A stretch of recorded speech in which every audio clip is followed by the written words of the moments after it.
The conference room was suffocating with silence, even though it was filled with some of the sharpest minds in the business world. The table gleamed under the chandelier's glow, polished to perfection, crystal glasses reflecting the tension in the air.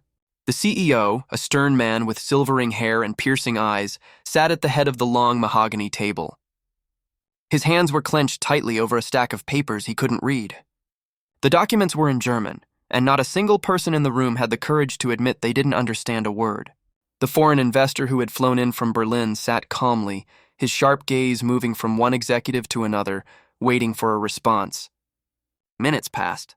Sweat gathered at the temples of men and women who were otherwise known for their confidence.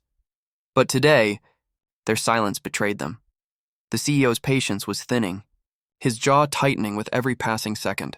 He slammed his hand on the table, startling everyone, and hissed in frustration. Is there seriously no one in this entire company who can read this? The room shrank under the weight of his fury. Careers seemed to tremble on the edge of collapse, and reputations were ready to be destroyed. And then a soft voice broke through the storm. It came from the back of the room, unexpected, fragile yet steady. "Excuse me, sir, I can." Heads turned instantly. Shock rippled across the room. The words hadn't come from an executive, not from a manager, not even from an assistant. They came from a young waitress, barely in her 20s, wearing a simple light blue uniform with a white apron tied neatly around her waist.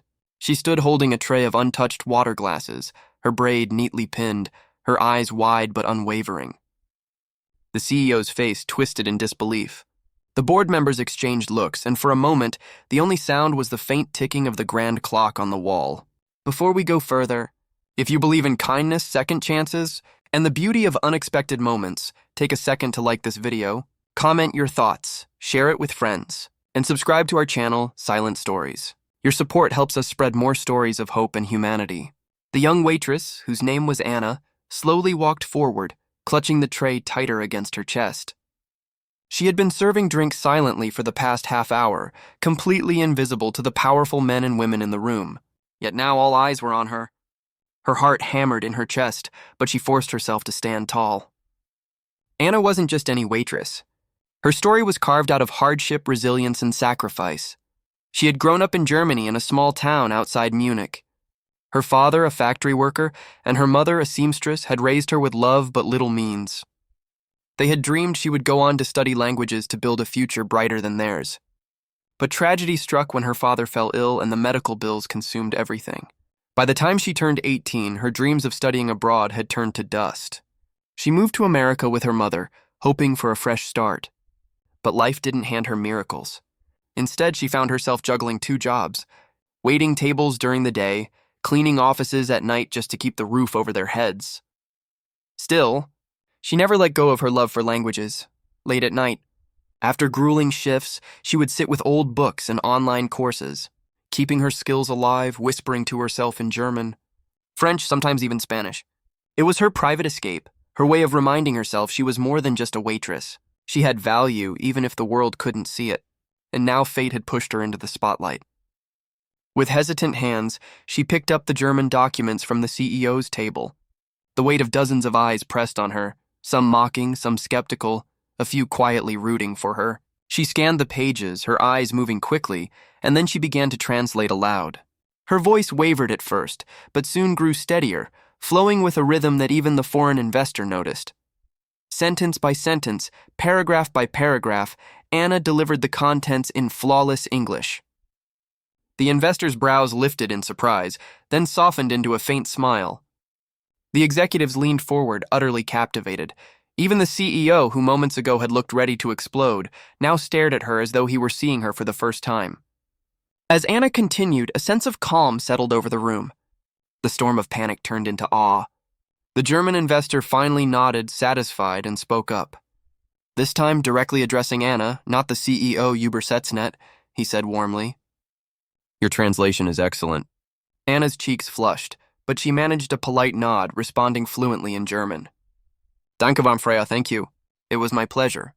The silence that followed was heavy, but this time not with fear. It was with respect. The waitress had just done what none of the executives could. She had saved the meeting, salvaged the company's chance at a critical deal, and in doing so revealed that greatness often hides in unexpected places. What nobody in that room knew was how much courage it took for Anna to speak up. For years, she had been told by life, by circumstances, and sometimes by cruel people that she was just a waitress. Invisible, replaceable, unimportant. But in that single moment, she proved to herself and to everyone watching that no person is ever just anything. The CEO sat back in his chair, his expression transformed. He had started the day furious, impatient, disappointed in his own team. But now he looked at Anna with something close to admiration. Slowly, he stood and extended his hand to her. She froze for a second, unsure if she should take it, but then she placed her hand in his. His voice was quieter now, but it carried weight. "You've done more for this company in 10 minutes than some of us have in years. Thank you." Whispers filled the room. Some executives looked ashamed, others inspired. Anna didn't linger. She simply returned to her place at the back, her hands trembling, but her heart swelling with a feeling she hadn't felt in years. Pride. What happened afterward was nothing short of life-changing. The CEO personally called Anna into his office later that day. Instead of reprimanding her for stepping out of line, he asked her about her story, her dreams, her skills. For the first time, someone in power saw her as more than just someone who served drinks. And when he learned about her background, her sacrifices, and her quiet brilliance, he made a decision that stunned her. He offered her a position in the company, not as a waitress, but as a translator and cultural liaison. Tears filled Anna's eyes as she realized that her late-night studying, her endless struggles, her refusal to let go of her love for languages had finally led her here. She accepted the opportunity with gratitude, her voice trembling as she whispered, "Thank you for believing in me." In the weeks that followed, Anna's life transformed. She no longer wore the apron, but instead sat among executives, guiding them through international negotiations with ease.